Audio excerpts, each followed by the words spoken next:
A simple trip to the courthouse takes a shocking turn when a black woman is stopped at the door and forced to wait outside while others walk right in. But what happens when the truth about who she is finally comes out? How will the people in the courthouse react when they realize the mistake they've made? Let us know your thoughts in the comments.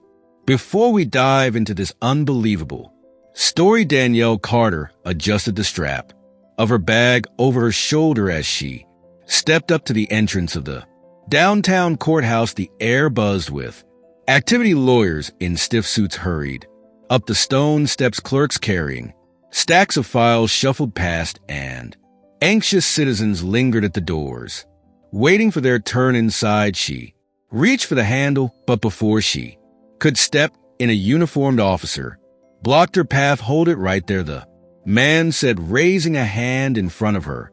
Danielle paused, blinking up at him. He was tall, broad-shouldered, with a buzz cut that made him look even more rigid. His badge read Randall. She kept her tone polite. Excuse me. Randall looked her up and down, his eyes flicking over her navy blue blazer and matching slacks, then landing on her natural curls pulled into a tight bun, his lips pressed into a line, as if he'd already made up his mind about her. Only people with business inside can enter, he said flatly. Danielle raised an eyebrow. She'd seen at least 5 people walk in without being questioned, but she forced herself to stay calm. I do a business inside, she replied. I need to get through. Randall let out a small chuckle, shaking his head. No, ma'am, you can wait outside until your name is called. Danielle jaw clenched. She shifted her stance, crossing her arms. And what exactly makes you think I don't belong inside right now? The smirk on Randall's face deepened, like he was amused by the confrontation. We get a lot of visitors thinking they can just walk in whenever they want. Defendants, witnesses, people showing up for jury duty too early. If you have official business, you'll be called. Danielle's eyes darkened. Defendants, witnesses. He had already decided she wasn't someone of importance, that she was an attorney, a clerk, or heaven forbid, someone with real authority in the building. She took a deep breath, pushing down the heat rising in her chest. I wasn't aware that standing outside like a second-class citizen was part of courthouse protocol. Randall sighed dramatically, as if she was making this harder than it needed to be. Look, I don't make the rules, I just enforce them. You need to wait like everyone else. Danielle's fingers twitched at her side. Like everyone else, she repeated, because I've been standing here for 2 minutes and I've counted at least 5 people who walked right past you without being stopped. Randall's smirk faltered for a second before he shrugged. They were attorneys, and you could tell that just by looking at them. Randall let out a small, exasperated laugh. Miss, I've been doing this job for years. I can tell who belongs and who doesn't. Danielle exhaled through her nose, glancing at the doors behind him. People were still walking in, completely unbothered, while she was being treated like she didn't belong in a place meant for justice. She adjusted her bag and stepped closer, looking him dead in the eyes. You're making a big mistake. Randall's expression twisted into something smug. I don't think so, he shot back, but you do whatever you think is best. Sweetheart. Danielle stiffened at the condescending tone, but before she could respond, another voice cut through the air. Problem here. She turned to see a second officer walking toward them. He was older, black, with graying hair at his temples. His badge read Jenkins. Randall scoffed and jerked his head toward Danielle, just handling things. She's refusing to wait outside like everybody else. Jenkins looked at Danielle and then at Randall, his lips pressing together as if he were trying to measure the situation. What's your name, ma'am? He asked her, his voice gentler. Danielle Carter. Jean squinted. And what's your business inside? Danielle glanced at Randall, who still looked like he was enjoying himself, then back at Jenkins. She lifted her chin. I have a meeting with the chief, Judge. Randall let Out a laugh full of disbelief. "Oh, that's a good one," he said, shaking his head. "Sweetheart, if you had a meeting with the chief judge, you wouldn't be standing out here talking to me." Danielle's lips curled into a slow, knowing smile. She reached into her bag and pulled out a leather folder. Inside was a crisp, white document with a golden seal at the top. She held it up between them. Randall's face dropped. Jenkins, on the other hand, leaned in slightly. His eyes flicked to the document before whitening in shock. "United States District Court Appointment Confirmation Judge Danielle Carter Jenkins," and immediately straightened his entire demeanor. "Shifting Judge Carter," he said quickly, his voice firm but respectful. "I apologize for any inconvenience, please."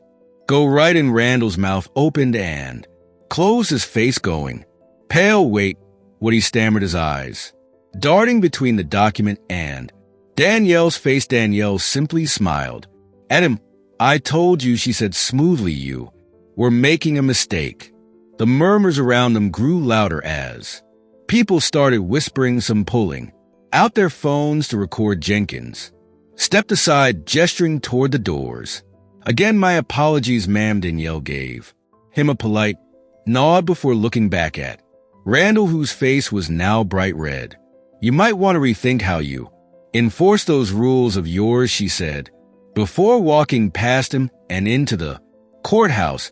As she stepped inside, the murmurs followed her. She could feel people's eyes on her, their curiosity, their shock, but she kept walking ahead, high shoulders squared and ready for the moment she had been waiting for, because today she wasn't just entering the courthouse, she was stepping into her courthouse, and the people inside, they were about to find out exactly who Judge Danielle Carter was. Danielle Carter walked through the courthouse doors, her heels clicking against the polished marble floor.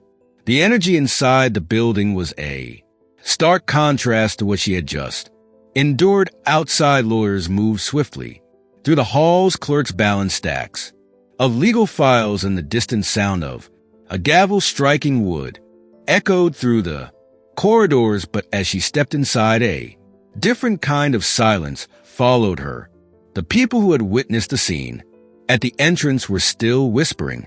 Some had followed her inside, their phones still raised. Others simply gawked, their eyes bouncing between her and the stunned officer. Randall, who still stood frozen outside, processing his catastrophic mistake. Danielle barely paid them any attention. She had business to handle. As she approached the main lobby, she spotted a familiar face, Judge Robert Hamilton, a senior judge who had mentored her through her judicial clerkship years ago. He was a tall, distinguished-looking man with a sharp gaze that rarely missed anything. The moment he saw her, his expression brightened. "Danielle, there you are." His voice carried through the hall, immediately solidifying her presence. If there were still people wondering whether she belonged here, Judge Hamilton's warm greeting erased any doubts. Danielle smiled, reaching out for the handshake he extended. "Good morning, Judge Hamilton. I hope I'm not late for our meeting." "Not at all," he assured her.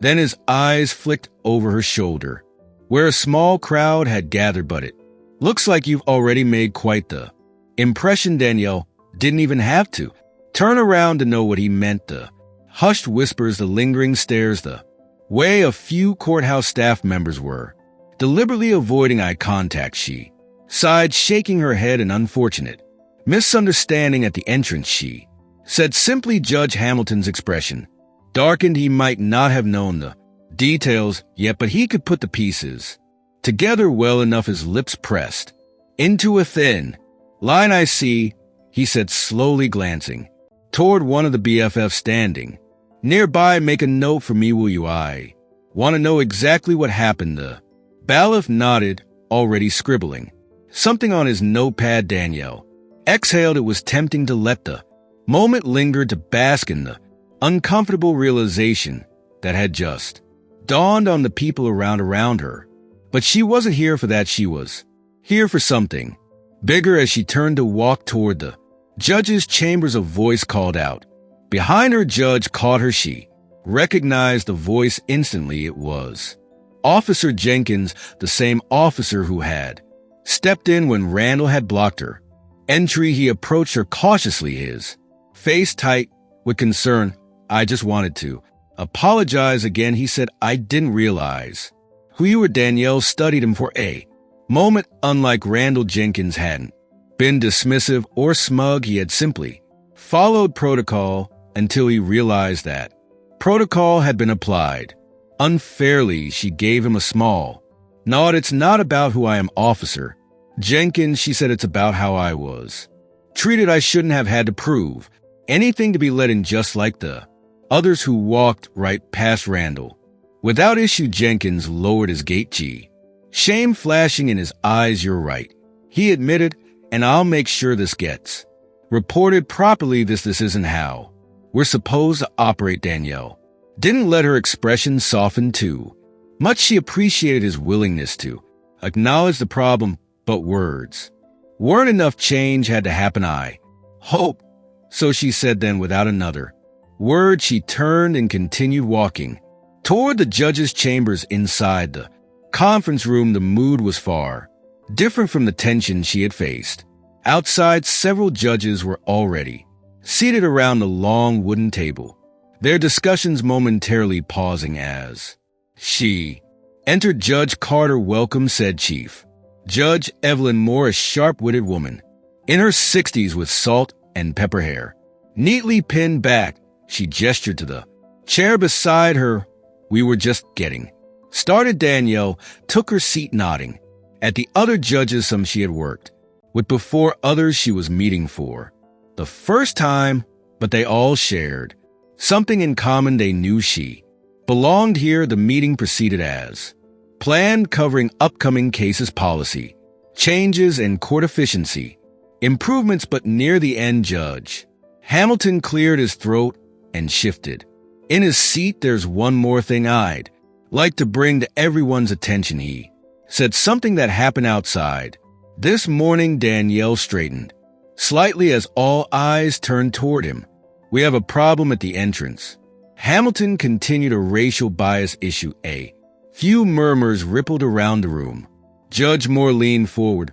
What kind of issue? Hamilton turned toward Danielle. Judge Carter was stopped by courthouse security and told to wait outside while others were allowed in freely. A heavy silence settled over the room. Judge Moore's expression darkened.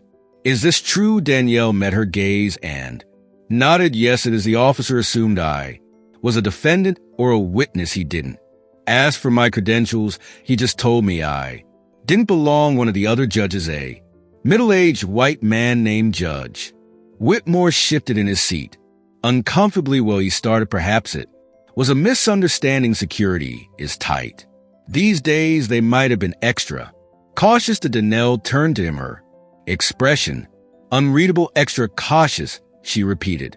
There were multiple people who walked in without being stopped. The only difference between them and me was the color of my skin. Whitmore cleared his throat, looking away. Judge Moore's fingers tapped against the table. This is unacceptable, she muttered. Then she turned to one of the clerks standing by the door. Get me the head of courthouse security. Now the room fell into another tense silence. Danielle leaned back, slightly observing the mix of reactions. Some of the judges looked uncomfortable. Others looked outraged, but none of them could deny the truth. This wasn't just an isolated incident. This was a systemic issue. Minutes later, the head of courthouse security, Captain Reed, arrived. He was a stocky man with graying hair and a permanently stern expression. And Reed, Judge Moore started, we have a problem. This morning, one of your officers denied entry to Judge Carter based on assumptions rather than procedure. I need to know exactly why this happened. Reed looked stunned. His gaze flicked toward Danielle, and he exhaled sharply. Judge Carter, I apologize for any mistreatment. This isn't just about an apology, Captain. Danielle said. This is about why it happened and how many Others have faced the same treatment. Read. Swallowed, I'll conduct an internal review immediately. If Officer Randall acted inappropriately, there will be consequences. Judge Moore folded her arms. There better be. And while you're at it, I want a full report on how security protocol is applied across all courthouse visitors. If there's a pattern of discrimination, I want it addressed. Yesterday, Daniel watched as Captain Reed nodded quickly, scribbling notes on a small pad. The weight of accountability was finally pressing down as the meeting concluded. Judge Moore turned back to Danielle. Judge Carter, she set her tone firm but respectful. I hope you'll stay involved in this process. Your voice is needed. Danielle nodded. I wouldn't have it any other way. As she walked out of the chamber, she felt the shift happening. This wasn't just about her anymore. This was about every Black person who had been made to feel like they didn't belong. Today, she wasn't just demanding respect for herself. She was opening the courthouse doors for everyone. The weight of the morning's events settled on Danielle Carter's shoulders as she left the judge's chamber. She had come to the courthouse expecting to begin her new chapter quietly, to step into a role with the same professionalism she had carried throughout her career. But now her arrival had ignited something much bigger, a conversation that had been avoided for too long. She wasn't just here to be a judge, she was here to change the system. As she walked through the hallways, the murmurs of courthouse staff still followed her. Some were embarrassed, some were uneasy, but all of them had witnessed the moment Officer Randall realized his mistake. The doors to the main courtroom were open, and inside a crowd had gathered, people waiting for their hearings, attorneys prepping for their cases, clerks hustling to keep up with the flow of paperwork. It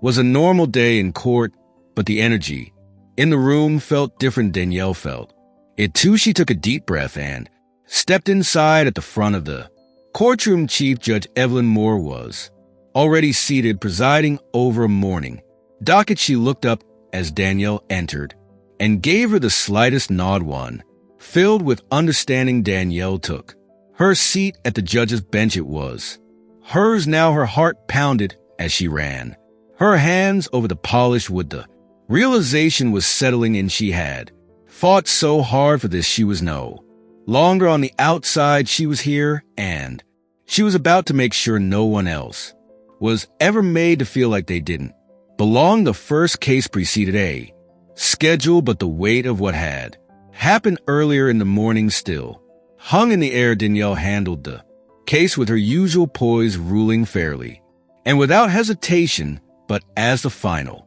gavel struck, she saw the way people in the courtroom looked at her. They weren't just seeing a judge, they were seeing what she represented, the first Black woman to take a seat in this courthouse's history. The judge who had been stopped at the door of her own courthouse, the woman who had refused to let injustice slide, even when it was directed at her. As the proceedings concluded, Judge Moore stood, gesturing for Danielle to follow her into the hall. I'm not letting this go, Moore said as soon as the door shut behind them. Security is being reviewed. Officer Randall is being put under formal investigation, and I am calling a courthouse-wide meeting tomorrow morning to address exactly what happened today. Danielle folded her arms.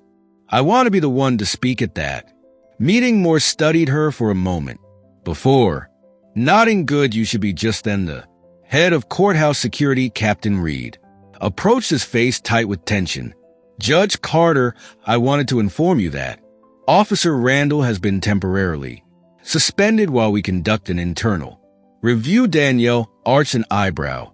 Temporarily, Reed swallowed, pending the outcome of the review. But I'll be honest with you, it doesn't look good for him. Daniel nodded. It's not just about Randall, it's about why he felt so comfortable assuming I didn't belong. That's the real issue here. Reed hesitated before nodding.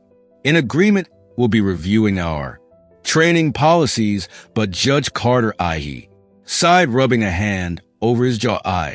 Just want to say I'm sorry this shouldn't have happened, and it sure as hell shouldn't have happened to a judge. Daniel exhaled. Slowly, it shouldn't happen to anyone. Reed lowered his head. Understood as he walked away. Danielle felt a mix of emotions, a small victory, maybe, but also frustration because this wasn't just about her. This was about every black person who had ever been made to wait outside while others walked right in. The next morning, the entire courthouse staff was called into the largest courtroom for an all-hands meeting. Judges, clerks, attorneys, security officers, everyone was present. Danielle sat at the front beside Judge Moore. The tension in the room was thick. The meeting began with Moore explaining the purpose. Yesterday, something happened in this courthouse that should never happen anywhere, especially not in a place meant to uphold justice. The murmur started. Immediately, people shifted in their seats. We talk about fairness in this building. Moore continued, her voice sharp. But if we can't ensure that everyone is treated fairly from the moment they walk through those doors, then we are failing. And we will not fail. She turned to Danielle, giving her the floor. Danielle stood, letting the silence settle before she spoke. My name is Danielle Carter, she said, her voice steady. I am a judge in this courthouse, and yesterday when I tried to walk through those doors, I was stopped. A few gasps rippled through the room. The officer didn't ask me who I was. He didn't check my credentials. He looked at me and assumed I didn't belong. I was made to wait outside while other people walked right in. She paused, letting the words sink in. If it can happen to me, a judge, what do you think is happening to the everyday people who walk through those doors, to the black men and women who come seeking justice, to the ones who don't have the authority or the title to force their way in? The room was silent. Now Danielle took a deep breath. This courthouse cannot claim to be a place of fairness if bias is embedded at its very entrance. She let her eyes sweep across the room. So here's what's going to happen. This courthouse is implementing mandatory racial bias training for all staff. Security officers will be retrained on protocol, and going forward, we will be reviewing all complaints regarding discrimination at the entrance. She straightened her shoulders. Justice does not start when a case begins in this room. Justice starts the moment someone walks through that door, and as long as I am here, I will make sure that everyone gets to walk in freely. No exceptions. The room remained silent for a long moment. Then slowly someone clapped, and another, Soon the entire room was applauding. Some stood, others looked down. Ashamed, Danielle didn't smile. She didn't revel in the moment, because this wasn't a celebration. This was only the beginning.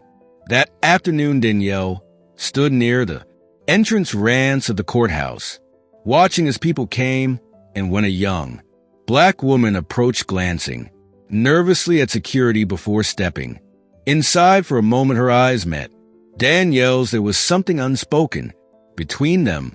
Recognition, understanding. The young woman nodded slightly before walking through the doors. Unbothered, Danielle exhaled, one step at a time. She turned, heading back inside. This was her courthouse now, and as long as she was here, no one would ever be left waiting outside again.